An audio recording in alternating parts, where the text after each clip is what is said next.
Hi, this is Cameron with Groove Master Academy. This is version 1.2, basic chords with inversions of my teaching arrangement of Summertime. This goes with the Jazz Keyboard Basic series on the Groove Master Academy YouTube channel.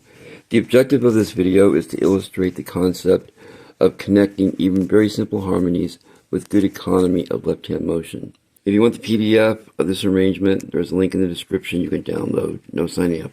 Other teachers may disagree with my use of the 2 chord and the voicing I chose for the 5-7 or the E7 chord.